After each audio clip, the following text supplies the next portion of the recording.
If y'all, again, there's handouts on the table for our first part here that'll be review of last week. So if you ever miss a week, you can get it. I'll just tell you the secret to getting all of this in the shortest amount of time is just be here for the first 5 or 10 minutes of each Wednesday night and then leave. And then the next Wednesday night we'll do the review, fill in the blank, and then you leave. So you don't have to do that, but you miss all the in-depth stuff. But I'm not encouraging you to not be here. I'm just saying, if you haven't figured that little loophole out yet, it's there. Yeah.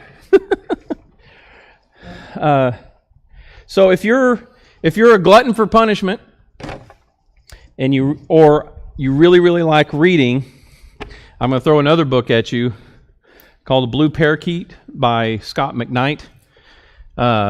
The blue parakeet is just an analogy he uses, but it's the same subject matter. The subtitle is Rethinking How You Read the Bible. The idea behind here, the blue parakeet, he's using as an analogy. He saw a bird. It looked like a parakeet, but it's blue, and parakeets aren't blue. Come to find out, that's exactly what it was. It was a blue parakeet. Call it what it is. And he uses it as an analogy through the book. But so it's hard to say for sure, but to me, this book, although it's a tad thicker, is a little less technical than this book that we're using. So again, if you're like me, I have a list of about 50 books on my to read someday book list. So you can throw the blue parakeet on there if you're interested in the subject matter of, how do we read the Bible better? How do we understand what it's trying to say, how it's trying to say to us? Because that's the question we talked about at the very, very beginning. Anytime we're reading the Bible, what are we trying to do? We're trying to say, what does it mean? Right? That's the whole point. That's why we're doing it. What does this mean? What does this mean to me? What does this mean to you? What did it mean to them? Okay, so we'll pick up, not where we left off, but we'll review what we talked about last week. So this is the fill in the blank stuff, and then the back you can take some notes from today if you want to. So this ended up being 2 weeks. We talked about interpretation, the need to interpret. So interpretation involves 2 tasks, and this is probably the foundational thing of all we're talking about. Interpretation involves 2 tasks for the student or the reader. That's basically us. The first one is this: to discover the original intended meaning. The very, very first task we have to do when we approach Scripture is try to figure out what was the original intended meaning. A lot of times we come to Scripture and the first thing we want to do is say, what does this mean to me? You can't figure out what it means to you until you understood what it meant to them. To understand what was said to them back there, this is this fancy word called exegesis, which you don't need to remember that.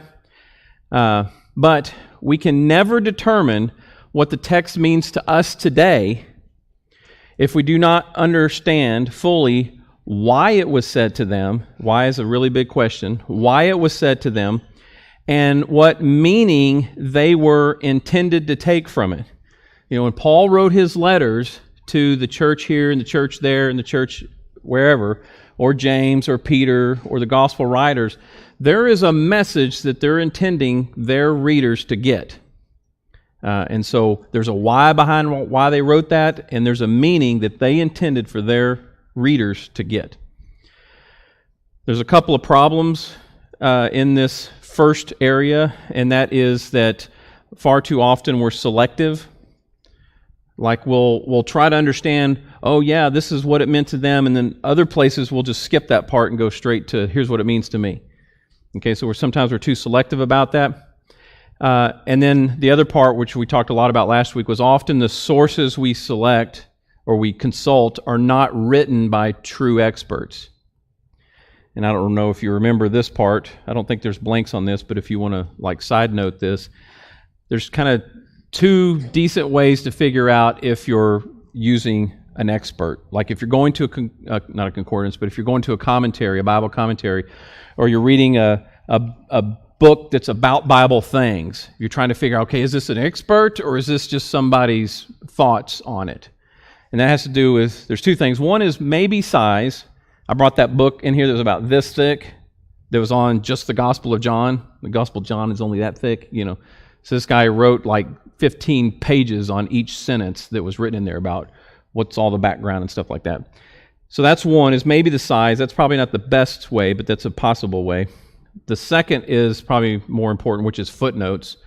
If you see lots of footnotes where they're referring to other scholars or they're referring to other ancient texts, because like if I want to know, we talked about Ephesus a little bit last week. If you want to know what the people in Ephesus, what culture is like, what life is like, what expectations are like, what religion is like, what faith is like, all that kind of stuff in the city of Ephesus, well, if an expert's going to refer to other writings by other people in that region or in that time, other like not Bible writings. So you pick up the local newspaper and you find out what they're talking about. You read records of things that we've dug up and what they say, and that gives us some insight into their culture.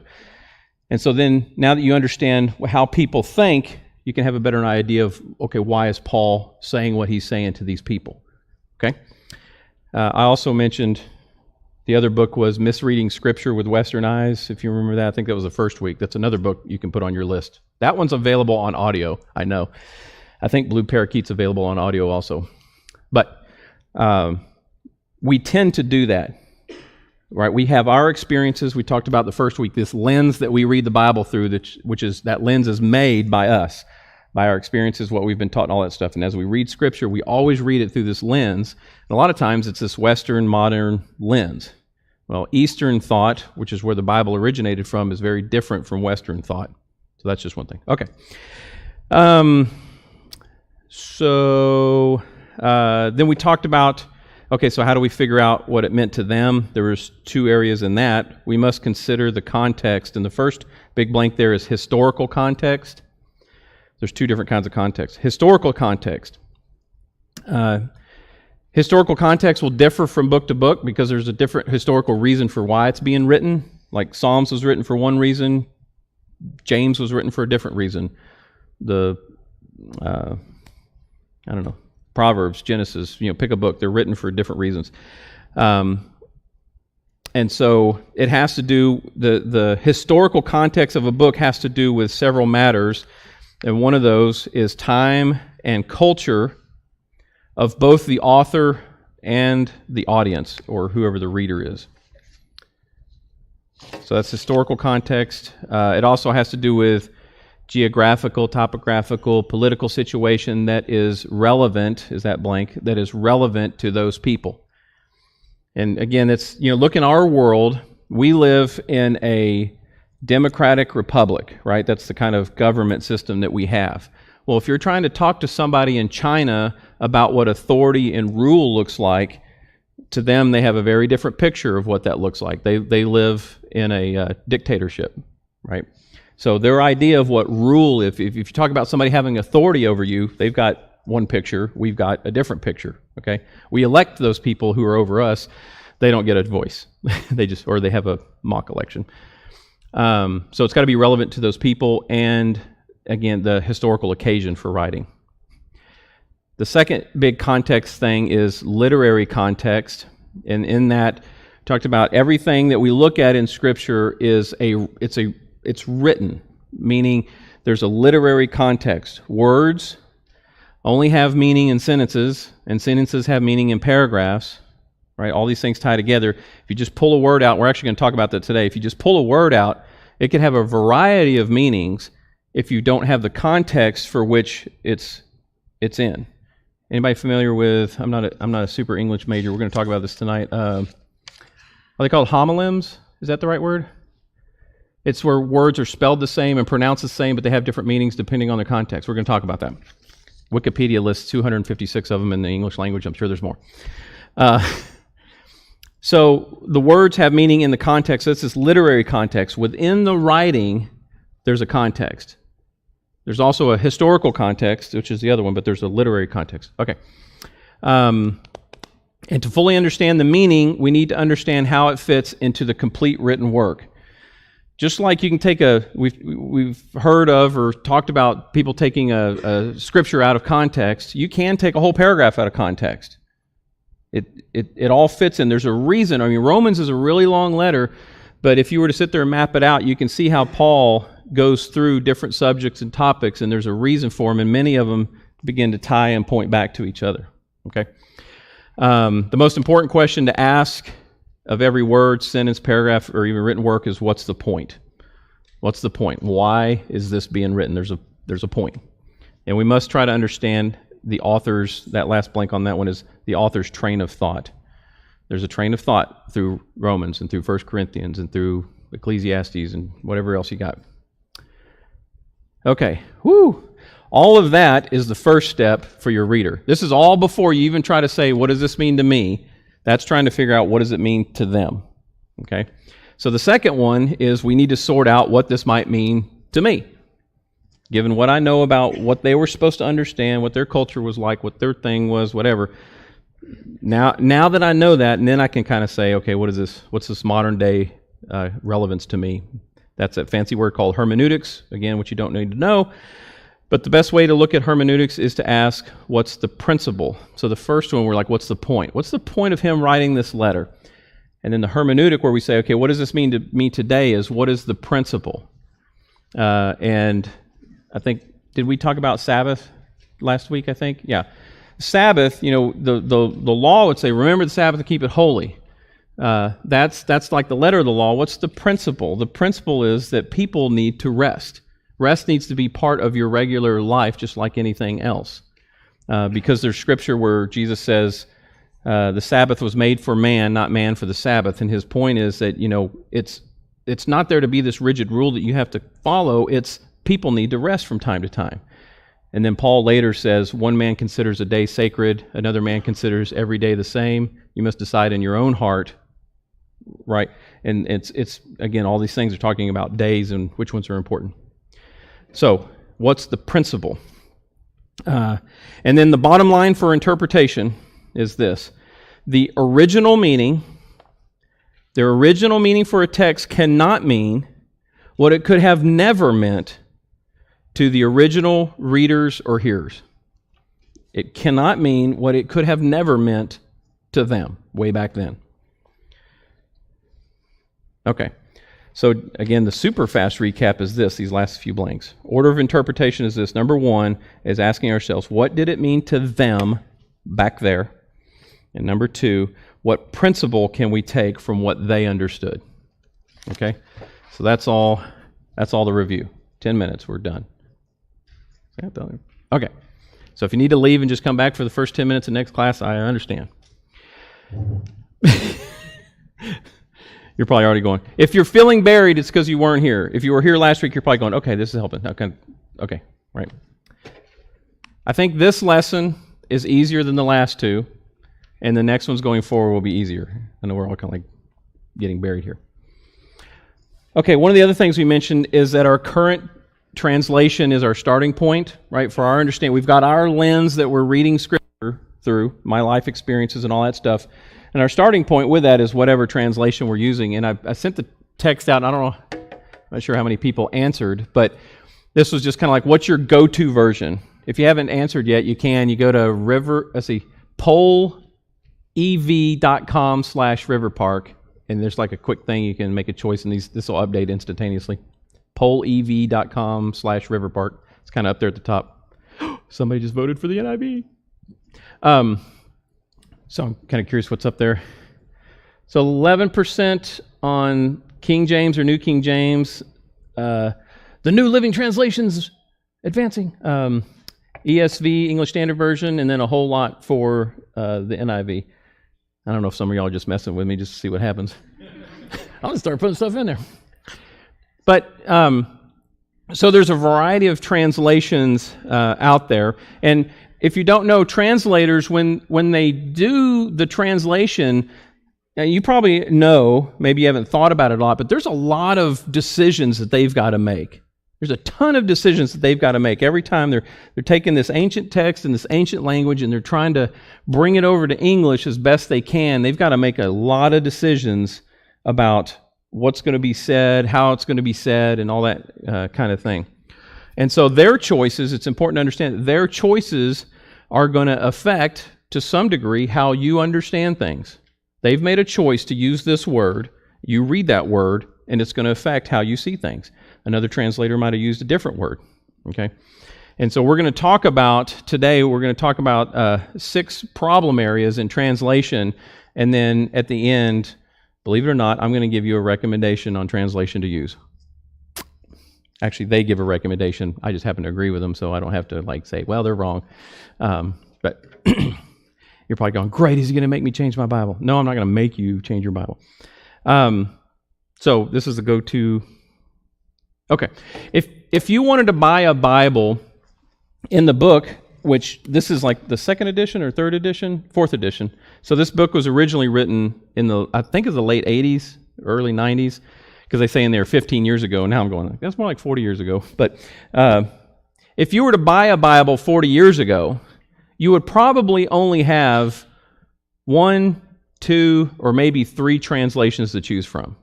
The most popular was the King James Version. You had the King James Revised Standard, I think, and one other. I can't remember what they were, but you pretty much just had 3. And really, it was kind of like 2, and there's this outlier, but the most popular was this one, was King James Version. And I still have my very first King James Bible right here that was given to me on Christmas when I was 6 years old from Mom and Dad. Oh. And I love this Bible. I do, because this is what I think of when I think of David and Goliath. This is what comes to my mind, because these are the pictures that illustrated the Bible to me. This is exactly what comes to mind when I think of Noah and the ark. Right? These are some old oil paintings. This is what creation looks like. Exactly like that. And here's Adam and Eve in the garden. They're really tiny, and they're covered up by a large bush, right? And they're facing away, so it's okay, right? And God's hand. You see God's hand? I don't know if you can see it from this side. I could have scanned these in, but God's hand is always with them. He's always there. I don't know. He's doing. There's camels and fish and tigers and stuff. Anyway, so this is my first Bible. And it was King James. And I was raised on King James. And a lot of verses that I still have memorized in my mind are in the King James Version. It was my starting point. But here, if you have a King James Version, you might go to the front. There is a couple of pages of dedication that happen right before the table of contents. If you haven't ever read that, you ought to read it. It's kind of interesting. If you don't know, I think I'll get this in a minute, but King James is not. It's thought to be, but it is not the oldest English translation. Most people think it is. And there's some.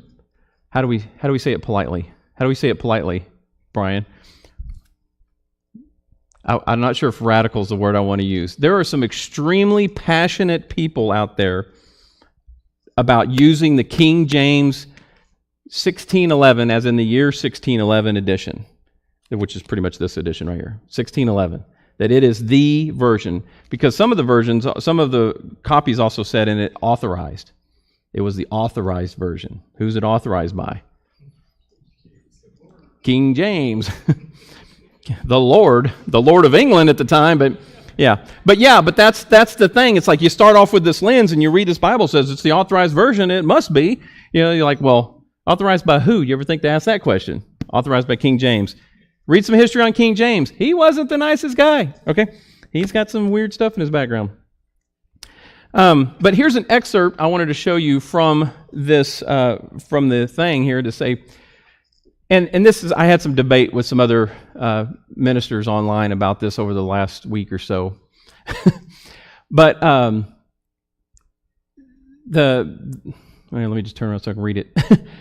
There are infinite arguments of this right Christian and religious affection of your majesty, talking about the King James, because this is a bunch of people that he commissioned, and they're done with their work after many, many years, and they're presenting it to him. Here is the Bible in English, right? But none is more forcible to declare it to others than the vehement and perpetual desire of accomplishing and publishing of this work, which now, with all humility, we present unto your majesty. For when your highness had once, out of deep judgment, apprehended how convenient it was that, out of original sacred tongues, together with comparing the laborious the labors, both in our own and other foreign languages, of many worthy men who went before us, there should be one more exact translation of the Holy Scriptures into the English tongue. And I want to highlight these two things right here. Original sacred tongues and exact translations. I say this, and this is giving them a lot of benefit of the doubt, that their intention was to use original language and to come out with an exact translation. That was their intention. However, they were not equipped for the job. They were not equipped for the job because these original sacred texts that they had were not nearly as old as some of the texts we have today. They weren't nearly as old. Take it like this. Why do we keep and preserve in D.C., I don't know, is it at the Smithsonian or somewhere else, the Constitution? And y'all seen National Treasure?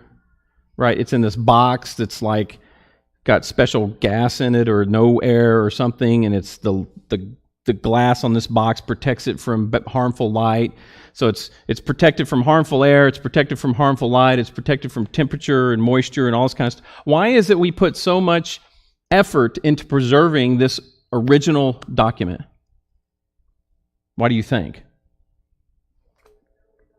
Okay, because it's what we're founded on. It's what our country is founded on. Okay? Why not just scan it and throw away the old one?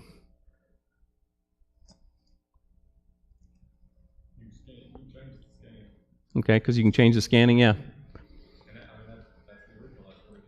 Right. So the longer we can keep this, if you ever have a question about what our Constitution says, you can get in your car, get on a plane, and go to Washington, D.C., go down to the Smithsonian, go down to the thing, wherever they have it on display, and you can stand there and you can look at it yourself, and you can read it yourself. Fortunately, it's in your language, and you can read it and say, this is what the founding fathers of our country said. Now, you're still going to have to do a little bit of interpretation, but at least you're starting with the original document. Here it is. It's got all their signatures on it. I see it. That's the one. If you ever wanted to know the most about a historical document, take a historical document, a different one, that had been copied again and again and again, and not copied on a copy machine and not copied on a printing press, but copied by hand. So I'm going to look at this, write it down. Look at this. Write it down. Look at this and write it down. Or sometimes they had rooms full of people and someone would sit there and read 3 words at a time. In the beginning. You had like 10 people sitting there writing. God. Really write it down. Can you imagine going through the whole Bible like that? That's exactly how it was done back then. way back then. And so here we got this document that was written and rewritten and rewritten and rewritten and rewritten and rewritten and rewritten. And here comes King James, and he's like, let's translate this into English. Let's use some of those ancient documents. Oh, we only have some from a few hundred years ago. That's whatever it is. And so that's all they're using. They're not using, they don't have the Smithsonian, they don't have the thing, they don't have to go back and say, here's the original one. Let's take that, translate it into English. They don't have it. The truth is, which is a whole other discussion, we don't have it. We don't have it. It's never been found. The oldest ones we have are very, very close, especially if you're talking about New Testament. We have some that we believe are less than 100 years from like when the author wrote it or died. Like inside 100 years of that, we have a copy. So we have a copy. We don't have the original, but we have a copy that's really, really, really close. But take something like Homer's Iliad, that big, great work that you maybe had to read parts of or you've seen the movie or whatever. The closest copy we have of that is 1,000 years after it was written. That's the closest copy we have. So just to kind of give you some illustration there. Okay, that was all free. That was like a side note. Okay. What makes a translation the best possible translation? Is it the age of the translation? We'll just go with King James from 1611. I beseech you, therefore, brethren, by the mercies of God, that ye present your bodies a living sacrifice, holy, acceptable unto God, which is your reasonable service.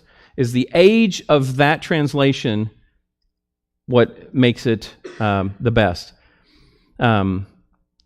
There was an English version, the Geneva Bible was put together about 50 years before this, and there's a whole reason for that. A bunch of people had to run away from England and because they didn't like James, or James didn't like them. He's going to kill them, so they ran away, and anyway, they made their own Bible. Translation, I should say. Is it the readability of the translation? Is that what makes it the best? Because the Message reads pretty easily. So here's what I want you to do. God helping you. Take your everyday, ordinary life, you're sleeping, you're eating, you're going to work, and walking around life, and place it before God as an offering. That's what the Message says. Is it the ability of the translation to accurately substitute each word, each Greek word, each Hebrew word for an English word? If so, you get this translation. I exhort, therefore, you, brothers, through the compassions of God, to present the bodies of you a sacrifice, living, holy to God, well pleased, which is reasonable service. That's what you get if you substitute word for word, right? Or is it the ability of the translation to capture the meaning and intent in today's language? This is the NIV. Therefore, I urge you, brothers and sisters, in view of God's mercy, to offer your bodies as a living sacrifice, holy and pleasing to God. This is your true and proper worship. So this is a bunch of different versions, and so the question here is, what is it that makes a version good, or the best possible translation? Or is it something else? Is it not age? Is it not word for word? Is it not readability? Is it not capture this meaning? Is there something else that, I don't know, I'm just not thinking of? I don't know if anybody has any ideas. So there's kind of these three options. We'll go over. Anybody seen this graph before? If not, you can Google it. Types of Bible translations. It's funny. There's a version of this that has been changed, which really cracks me up. I talked about the people that are very passionate about the King James Version. Somebody actually took this KJV right here and swapped it with NAB. Actually swapped these two on their website. Yeah. Because the King James 19 or 1611 version is like, yeah, anyway. I just thought that was very curious. Anyway, there's basically three general options when it comes to translation, and they all fall on this scale here somewhere. On the left is word for word. Interlinear is that far left one. That's the one that was worded and sounded like there were like words missing from Romans 12. What this is called is formal equivalence. Again, I'm not going to spend a lot of time in here, but this word for word. I took a Greek word and I plugged in the English word. I took a Greek word and I plugged in the English word, and that's all we did. The middle there is thought for thought, which is called functional equivalence. Like, what's the function of this sentence, this function of this paragraph, the function of the whole book? Why, and can we get the same English language that does the same function, whatever that may be? And we'll talk about some of those here in just a second. And then the last one is paraphrase, which is off to the right, which is the Message is far right of there. In paraphrase, which is called a free translation, there's a lot of liberty taken. Basically, some guy read it and then said it again in his own words. That's kind of the gist of it. Problem areas. So there's 1, 2, 3, 4, 5, 6 problem areas we're going to look at. This is the meat of today, and we'll be done. Oh man, I just gave it away. So the first problem area is weights, measures, and money. When you're dealing with ancient weights, ancient measures, ancient money, there's a problem with that, because does anybody know, some of these I don't even remember how to say, there's an ephah, a homer, a shekel, and a talent. Anybody know what those are besides money? Anybody know what they mean? Like if I say a penny, a dime, a quarter, a dollar, a Benjamin, right, you might know what I'm talking about, right? But if I say a shekel, you're like, I don't know. I mean, I know it's some old piece of money, but that's about all I know about it. The problem, and the problem is also introduced, I just gave it away, that when you hear the word talent, what do you think of? Right? There's a few parables that Jesus gives where a man was given 10 talents, another man 5, another man 1 or 2, right? Or there's the parable of the merciful servant, right? And so you'll hear these words about talent. What happens in these and what that is called transliteration. Most of y'all probably heard this before in baptism, right? There's this baptizo word, and it's transliterated into baptism instead of picking some other word that might be better. The same thing happens kind of all over the place. So you got this a talent, as if we're supposed to know what that means. But to us, talent means what? Like ability or a skill. And so we tend to look at that text and go, oh, a guy has more talent, he has more capability, and he has more skill than the middle guy. The middle guy's got a middle amount, about 5 amounts of skill, and the other guy doesn't have much skill at all, right? That's how we tend to look at that text, because it has that word talent in it. And so anyway, that creates a problem. Because for us, talent, she has a talent for telling wonderful stories, or he has a talent for building model trains. That's what we think of when we hear the word talent. And so some older translations also did this translating inconsistently. In case there's this word called a mina, which is a sum of money. In some cases, it became the British pound, right? But what does pound mean to us if you read the word pound? Somebody had a pound. I would think a pound of what? A pound of sugar, a pound of flour. It's a weight of measurement. For the Brits, it's a currency. But they would do this inconsistently. Like sometimes they would translate it pound. The denarii became a penny. So just quick an example from the unmerciful servant. So one servant, this is Matthew chapter 18, a large sum of money. One servant owed a large sum of money called a talenton, I think is how you say it, which was translated talent, right? And the other person owed several denarii, or whatever that might have been, a denarius, which is a day's wage. King James Version calls it 10,000 talents. A man owed 10,000 talents. The NIV calls it 10,000 bags of gold. A man owed 10,000 bags of gold. And looking at those, you kind of go, well, one has different meaning. If I think talent, again, 10,000 talents, I might think a lot of skill. But 10,000 bags of gold, the value of that varies over time. So we can look at today and go, what is gold? Whatever's the price of gold, we can go, well, that's a lot of money. If I had 10,000 bags of gold, I'd be living in a really big house, right? The NIV puts a footnote in there that tells us that the Greek 10,000 talents, a talent was worth about 20 years of a day laborer's wage. So I was talking to Ricky earlier. But sometimes we can get lost in the weeds, because we'll spend so much time trying to figure out how much is a talent, how much is a denarii, how much is this, how much is this, how does that equate to today's money? And that's not even the point. Like we lose the whole point of the parable. There's a man who owes somebody almost an immeasurable amount of debt. And there's another man who owes somebody very little. And the point in the literature is to be this stark contrast, a hyperbolic contrast, if you're into the English thing. Where's my English teachers? Anybody in here? Right, this hyperbolic comparison or contrast. There's an immense debt and there's a very insignificant debt. And look at how these two people, especially the guy in the middle, he owes this and someone owes him the little, how he treats people. And that's the point of the story. It doesn't matter how many days or years or whatever, labor, wages, all that stuff was. Okay. The purpose of the money in the story is to tell or to illustrate this contrast. Okay. Euphemisms. Anybody know what a euphemism is? What's a euphemism? Huh? Right, it's like a substitution it's either slang or we do it to be polite. So see if you can finish this sentence for me. It is good for a man not to, what would you say? Go ahead, shout it out. It is good for a man not to? Most of y'all think marry? Is that kind of the first one that comes to your mind? It doesn't have to be. It can be something else. Okay. It's the first one that comes to my mind.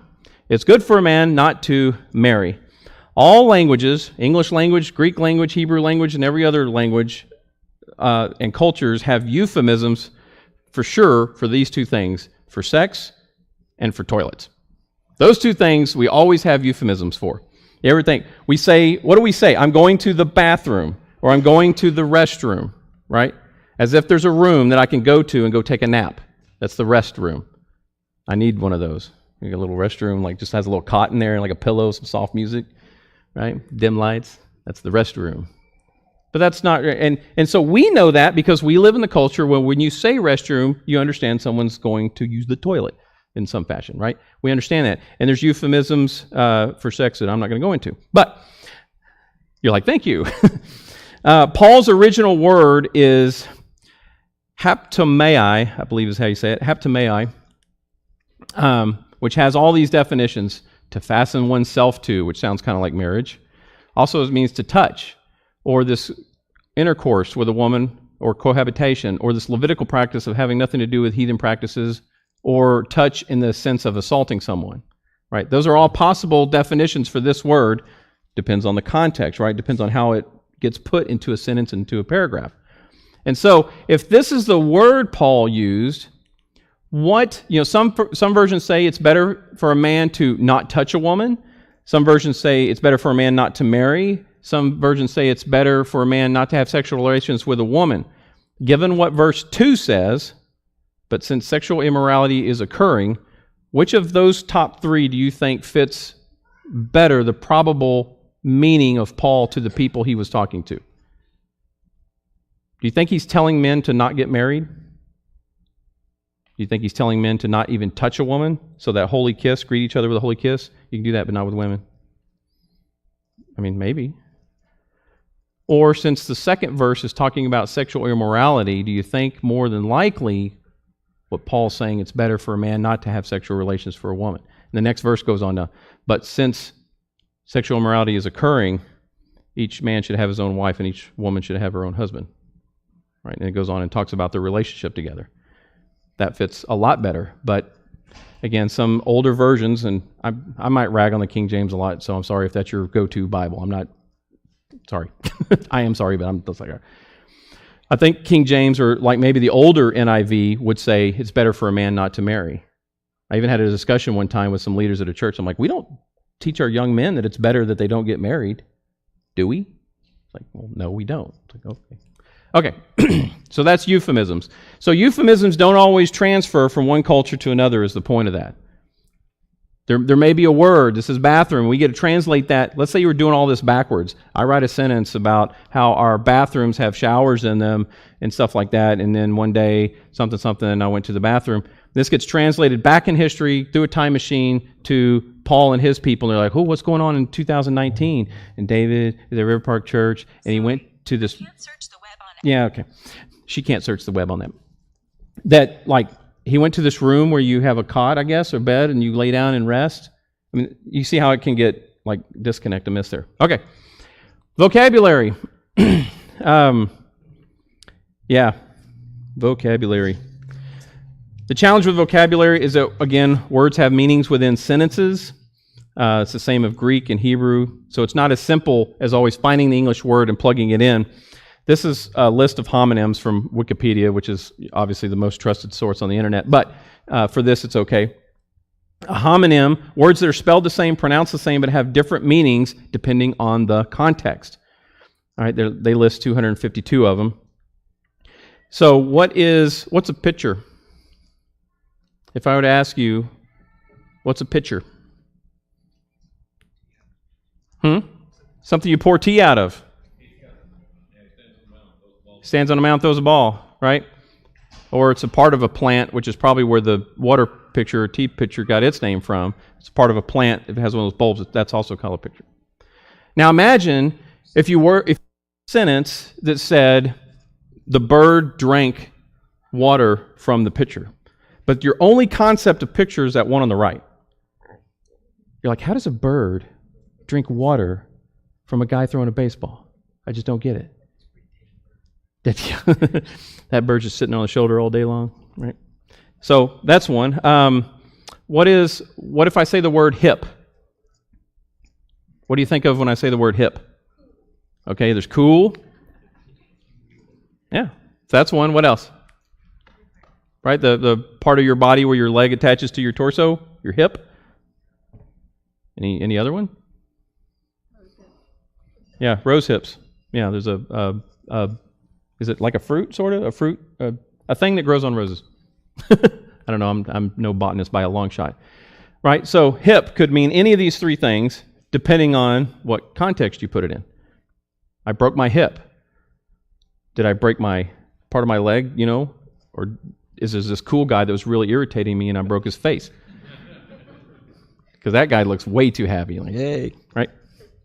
Okay. What does square mean? I'll just go through these real quick. Square can be that square in the top left. Square can be this part of town, the town square that isn't always square-shaped. Or in England, what we would call the pound sign or a hashtag is called a square. Of course, we call it a hashtag or a number sign or a pound. Right? So again, there's just sometimes the word, just taking one word for the other. And so that's where, I guess what I'm getting at is, when you're talking about translations, it seems like initially when you think word for word, you go, that's probably good. That's probably really good. Because if I could just get every word without anybody thinking about it, without anybody meddling with it, if I can just get them to take that word and put it in English and take the next word and put it in English, that's going to be the best translation. But then when you get it, you can't read it. Or you do read it and it doesn't make any sense. Right? So that's... the next one is word plays. This is kind of one of my favorite ones because we miss almost all of this in our English translations. All right, so we have word plays.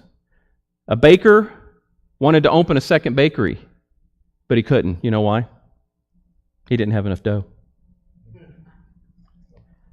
Bakers use dough to make stuff, but dough is also used to talk about money. A horse is a very stable animal. Okay, yeah, those are word plays. A lot of times they're funny. In Amos 8, chapter 2, there's a word play that, depending on the translation, you might never, ever get it or see it. He said to Amos, "What seest thou?" And I said, "A basket of summer fruit."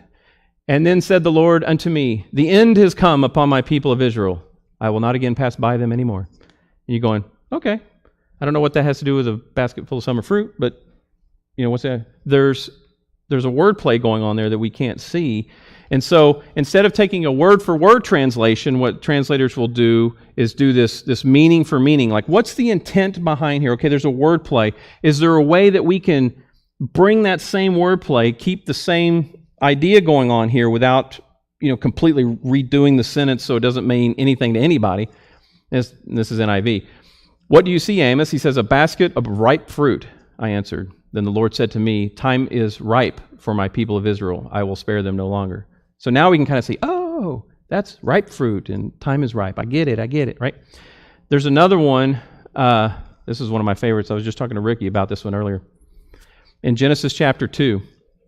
In Genesis chapter 2, the word for earth or ground, the earth, is ha-dama. I think is how you say it, ha-dama, which there's a play on words going on in here. And that is, if you move this around, you get this word, Adam, which we see as a name, but the only reason we see it as a name is because we know people whose name are Adam. But really it's just a descriptor there that's saying earth creature, that God has now formed the creature of the earth creature, right? We're made from dust we will return. We are a creature of the earth. We're an earth creature.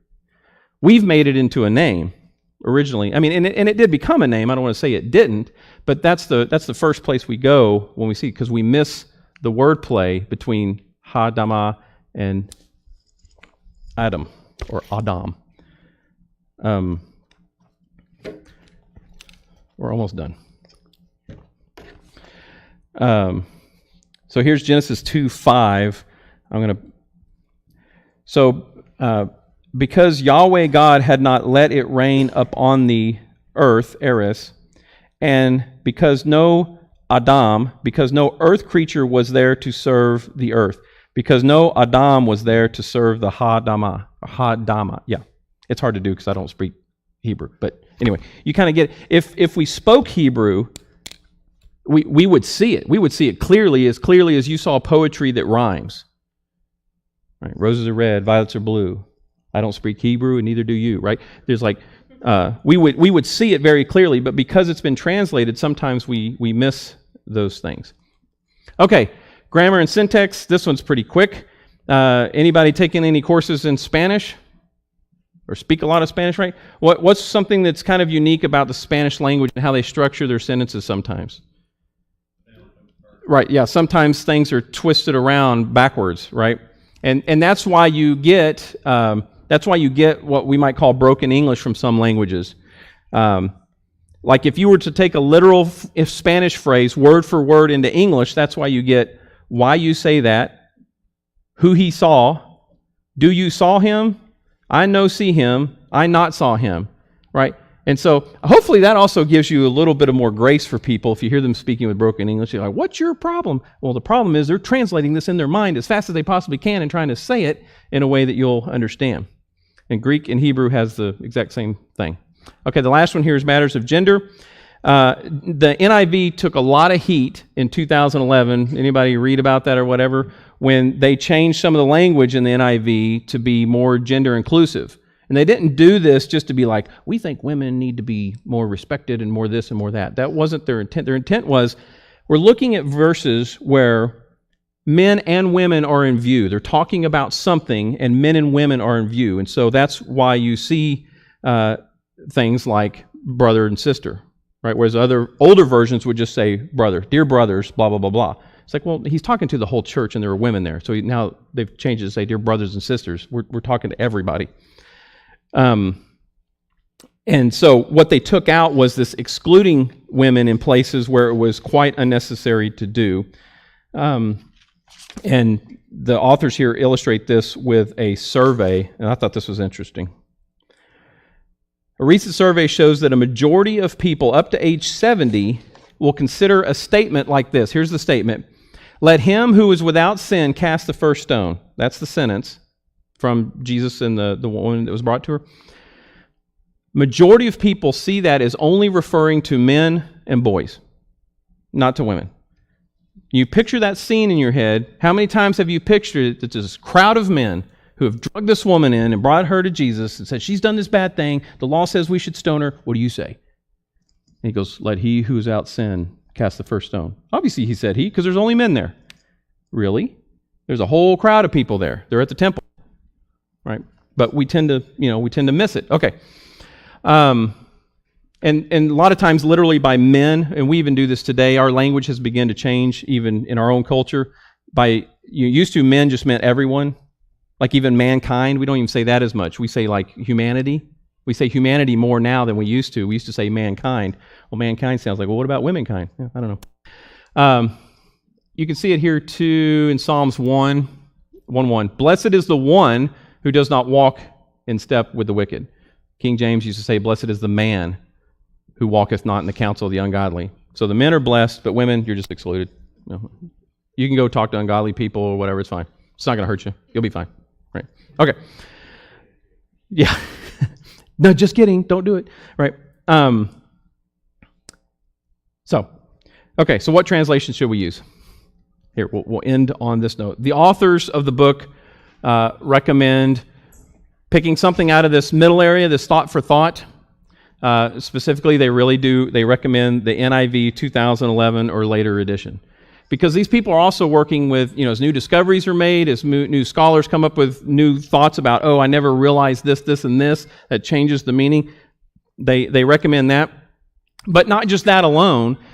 They recommend that you have this Bible. So the last point of this here is, got 4 minutes, I'll take 1.5 of them, is to use maybe your NIV. Most people said NIV, but it doesn't have to be the one. But to use your NIV, but to also use it with another Bible. To have, honestly, I would have at least 3 translations available to you. One that's a little more to the right of this. I love the last one in that white area. It's called the New Century Version. It's kind of like it took the easy read version, which is like 6th or 8th grade, and moved it up to like 8th or 9th grade or something like that. I love it because it has verses like, your love must be real. Like NIV says, your love must be sincere. It says, love must be real. I'm like, I like that. It's got to be real. You can't fake it, right? But you can use a word for word, something a little over to the left to kind of give you some insight. You can use a paraphrase to kind of give you some, I never really thought about it that way. But using something like the NIV with some of these others is a good way to give you a good foundation. So what this means is 2 things. One, casual reading is different than study. Okay, so casual reading is different than study. You may read New Century Version, or you may read the Message just like I listen to it in my car. It's just going and going and going or whatever. But when it comes time to sit down and study and go, okay, I'm going to try to figure out what this meant to them. And then after I get done with all that, I'm going to try to figure out what this might mean to me today. To start with something like the NIV and maybe a couple other translations for comparison as your starting point. Okay? Because remember that translation with your lens is your first starting point. If you only have one translation, you might something, because no translation is perfect. Yeah, I said it in church. No translation is perfect. Okay? Any questions? I promise this is the last hard one. Or in-depth one. Next week we're going to talk about the letters. Paul's letter, the Corinthians, Ephesians, all those stuff. And kind of do a little practice thing here. It's like, okay, how can we figure out what he meant for them to get? And then what can we take from it? Okay? All right. You're dismissed if no questions.